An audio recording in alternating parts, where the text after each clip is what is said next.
کچھ لوگ جو یہاں پر ہیں، میں بیسیکلی پھر واپس جاؤں گا اسی پوائنٹ کے اوپر کہ مرضی پوچھنا، مرضی کی آڑ کے اندر لوگ کہتے ہیں کہ جب تک پسند کی شادی مطلب میری مرضی پوچھی جا رہی ہے تو مجھے اس سے ملنا ہوگا، مجھے اس سے بات کرنی ہوگی، ڈسکشن کرنی ہوگی، تو پیرنٹس پریشان ہوتے ہیں. کچھ لوگ اجازت بھی دے رہے ہیں، جو اجازت دیتے ہیں وہ اس آڑ میں یہ کوٹ کرنے لگا ہوں، آپ مجھے تصحیح بھی کر سکتے ہیں، کیونکہ حضرت خدیجہ اور محمد مصطفیٰ صلی اللہ علیہ وسلم کی جو شادی تھی اس کا بھی حوالہ یہ لوگ دیتے ہیں، جو کہ اس آڑ میں انڈرسٹینڈنگ بڑھاتے ہیں شادی سے پہلے کہ انڈرسٹینڈنگ ہوگی تو پھر شادی ہوگی. محمد مصطفیٰ کی اگزامپل ہے.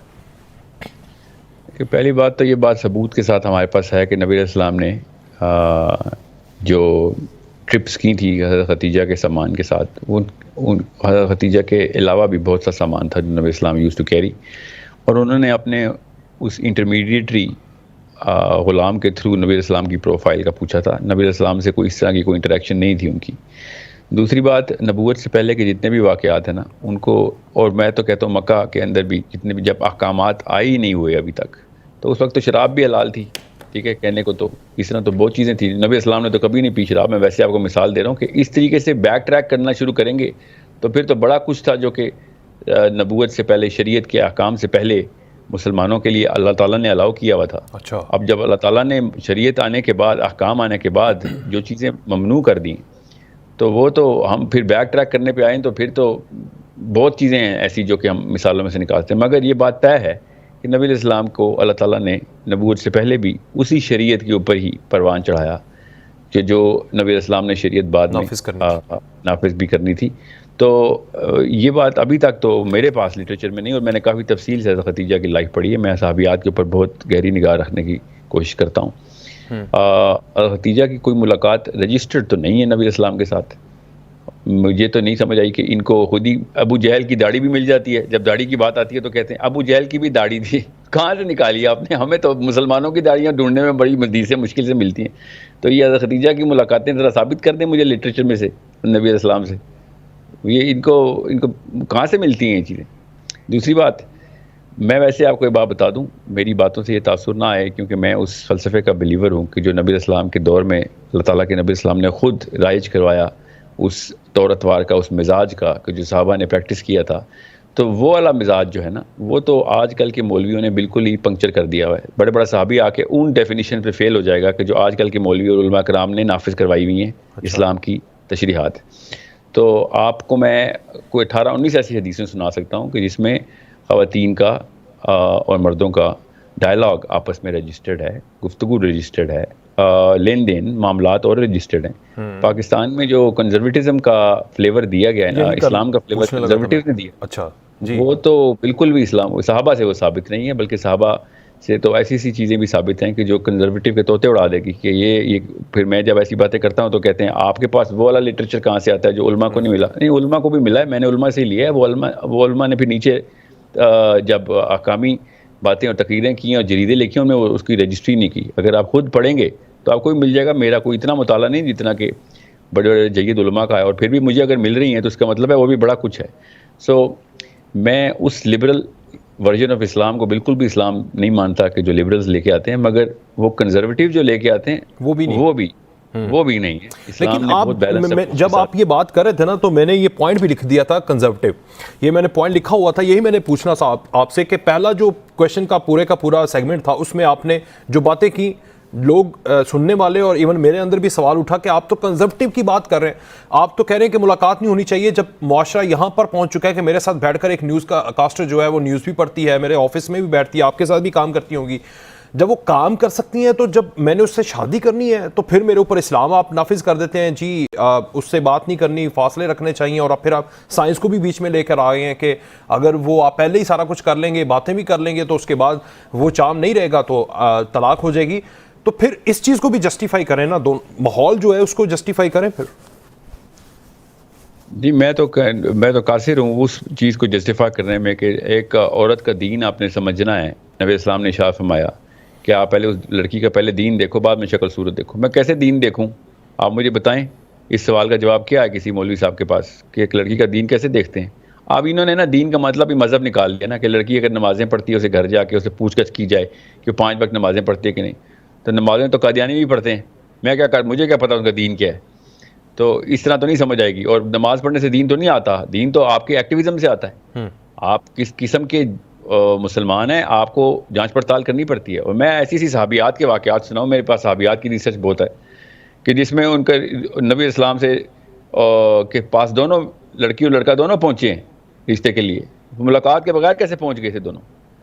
تو میں اگر میری باتوں سے یہ بات مت مفروضہ لیں کہ کورٹ شپ ناؤز باللہ الاؤ ہے اسلام میں. کورٹ شپ تو کہیں سے بھی نہیں الاؤ کہ آپ ڈیٹ بھی مار رہے ہوں, جا کے 50 ملاقاتیں کی ہوئی ہوں, کیونکہ یہاں پہ کلیئر ہے یہ بالکل الاؤ نہیں ہے. بالکل اس لیے نہیں الاؤ کیونکہ میرے ساتھ کسی کا کام کرنا بھی الاؤ کیسے ہے پھر؟ نہیں, کورٹ شپ اور کام کرنے میں بہت زمین آسمان کا فرق ہے. کورٹ شپ کا مطلب بڑی ہوتی ہے, آپ کام کرتے ہیں, آپ کو عشق محبت بھی ہو جاتی ہے, شادی تک بھی چلے جاتے ہیں, راستے تو وہ بھی ہے. اور عشق محبت ہو تو اللہ تعالیٰ نے قرآن پاک کی آیت میں پسند کا لفظ خود اللہ تعالیٰ کے یہاں تکے نہیں ہیں, اللہ تعالیٰ کے یہاں کوئی چانس کوئنسیڈنس نہیں ہے, ایکسیڈنٹس نہیں ہے, نعوذ باللہ. اللہ تعالیٰ نے کہا ہے اپنی پسند کی 2 3 یا 4 لڑکیوں سے شادی کرو. وہ پسند کیسے آ سکتی ہے کوئی لڑکی اگر ایک لڑکی دیکھی نہیں ہوئی آپ نے, اس کا دین نہیں سمجھا ہوا آپ. یہی پوائنٹ ٹھیک. یہ بہت آسان کر کے سمجھیں کہ جب آپ ایک لڑکی سے نیت باندھ لیں تو مسلمان کی اپنی غیرت کا تقاضا ہے کہ جو اپنی بہن کے ساتھ چاہتا ہے وہی دوسرے کی بہن کے ساتھ بھی چاہے گا. تو میں اپنی بہن کے ساتھ تو کسی آدمی کی کورٹ شپ نہیں چاہوں گا نا, کہ جا کے 5000 ڈیٹوں کی الاؤنس دوں. اور بائی دا وے جتنا مرضی ہے اپنے آپ کو سمجھ لیں, ایون مولوی صاحب بھی سمجھ لیں اور لبرلز بھی سمجھ لیں, کہ میں ساری عمر امریکہ اور کینیڈا میں پلا پڑا ہوں. گوروں کو بھی وہ کیا اسے کہتے ہیں, وہ تڑپ رہے ہوتے ہیں اندر سے, خون ابالیاں مار رہا ہوتا ہے ان کی, جب ان کی بیٹی کا کوئی بوائے فرینڈ گھر پہ آتا ہے. وہ کوئی خوشی سے نہیں کہتے کہ ہاں ٹھیک ہے جی میری لڑکی کا بوائے فرینڈ ہے. جتنا مرضی لبرل ہوں, جتنے مرضی لادینی ہوں, دہری ہوں, عیسائی ہوں, جو بھی ہیں وہ, یہ انسان کی فطرہ ہے کہ جب اس کو پتہ ہوتا ہے کہ ایک عورت جب الاؤ کرے گی ایک آدمی کو اپنے وسینٹی میں, اپنے پریفری میں, اپنے اس دائرے کے اندر داخل کرنا, چاہے وہ نعوذ باللہ کوئی غلط کام نہیں بھی کرتی, مگر اس لیول کے اوپر شیطان بیچ میں اگلے سے اگلا سٹیپ کی ترغیب دیتا رہے گا اور نارملائز کر دے گا ان پرانے سٹیپس کو, کہ جو لے کے وہ مطلب سٹیپ نمبر 23 تک پہنچے ہیں تو 22 سٹیپ اب نارمل ہیں, اگلی ملاقات اب 22ویں سٹیپ کے بعد سے ہوگی. اس طرح کرتے کرتے زنا تک نوبت آتی ہے. جو بڑے بڑے اپنے آپ کو وہ بھی سمجھتے ہیں نا مومن بھی, کہ ہاں خیر ہے ہم زنا نہیں کریں گے جو مرضی کر لیں گے, تو اسی طریقے سے تدریج, شیطان نے بھی تدریج سے ہی گناہ کروانے ہوتے ہیں. شیطان بھی ایبرپٹ نہیں کرتا, اور بڑے بڑے چراغ ہیں جو ڈوبتے ہیں آ کے. قرآن پاک میں جو ہے پسند ہو سے شادی کر لو, پسند آ گئی شادی کر لینی چاہیے, پسند کے شادی کے بیچ میں جو سارے کا سارا پروسیس ہے اس میں لیمٹس کون سی ہیں وہ بتا دیں, لیمٹس کیسے بار کرنی ہے آپ نے؟ اللہ تعالیٰ نے قرآن پاک میں خود بتا دیا کہ بے حیائی کے پاس بھی مت جاؤ. یاد رکھیے گا, بے حیائی کا ارتکاب تو آخری لیول ہوتا ہے, اس کے پاس بھی مت جاؤ کا مطلب ہوتا ہے کہ ایسے معاملات میں مت اپنا ہاتھ ڈالو کہ جس کے دیکھیں شراب کا نا ایک قطرہ حرام کیا گیا ہے, شراب کی بوتل نہیں, ایک قطرے سے نشہ نہیں ہوتا, شراب کی بوتل سے نشہ ہوتا ہے. تو جب اللہ تعالیٰ نے پری ایمپٹیو تمام طرح احکامات دیے ہیں کہ اس نبی اسلام کی حدیث یہ ہے کہ ایک چرواہا اپنی بھیڑوں کے ریوڑ کو اپنے اس باغ اس کے میڈو کے سینٹر میں رکھتا ہے, کہ کیا پتہ سب سے اگلی بھیڑ کسی اور کی چراگاہ کے اندر نہ داخل ہو جائے, سیف پلے کھیلتے ہیں. تو اللہ تعالیٰ نے بھی اسی طریقے سے بے حیائی کے پاس بھی نہ جانے کا حکم دیا ہوا ہے. بے حیائی نہ کرنے کا تو گناہ ہے, تو پکی بات ہے, مگر احتیاط اتنی رکھی گئی ہے کہ آپ کا تقویٰ جو ہے نا وہ کہیں پہ بھی کسی شک میں نہ پڑ جائے کہ کہیں یہ نہ ہو کہ کوئی غلطی ہو رہی ہو.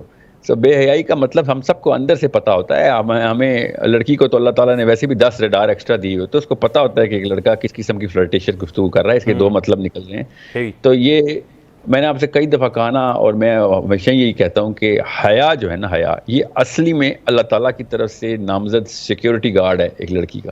اس کو پتہ ہوتا ہے کہ جب تک وہ حیا کا دامن رکھے گی کہ تو کوئی بہت ہی خبیث جانور ہوگا جو حملہ کرے گا اور بالجبر کوئی حرکت کرے گا, ورنہ عمومی بندہ اپنی جو ہے نا بے باکی اس طرح پریکٹس نہیں کر سکے گا باحیا لڑکی کے سامنے. اور لڑکیوں کو بہت اچھی طریقے سے پتہ چل جاتا ہے, اللہ کی طرف سے ان کا نظام ہے, اور اگر اس کی دین پہ پرورش ہوئی ہے پھر تو 500 میل سے پہچان لیتی ہے کہ ایک بندے کی نگاہ میں کتنی گندگی ہے یا بعد میں کتنے غلط مطلب نکل سکتے ہیں.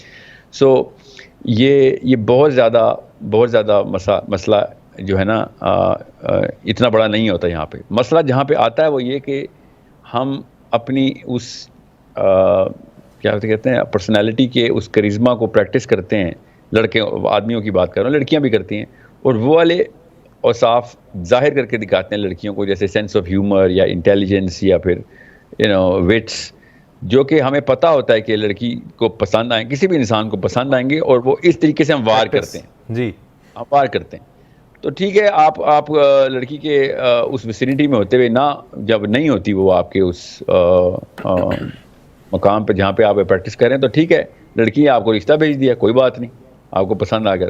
مگر آپ لڑکی پہ ڈائریکٹ وار کرنا شروع ہو گئے ہیں، اور اس کو چکنی چپڑی باتیں کر کے، یا ہنسا کے، یا ہیومر دکھا کے، یا وٹس دکھا کے، یا انٹیلیجنس دکھا کے، تو پھر آپ اتنے ہی بڑے شکاری ہیں جتنا کہ کوئی اور بندہ شکاری ہے کہ جو کسی اور طریقے سے شکار کرنے کی کوشش کر رہا ہے. سو یہ تو وہی میں نے آپ سے کہا نا، جو بندہ اپنی بہن کے لیے جو چاہے تو وہی دوسرے کی بہن کے لیے بھی کر رہا ہو، بس سمپل سا اصول ہے.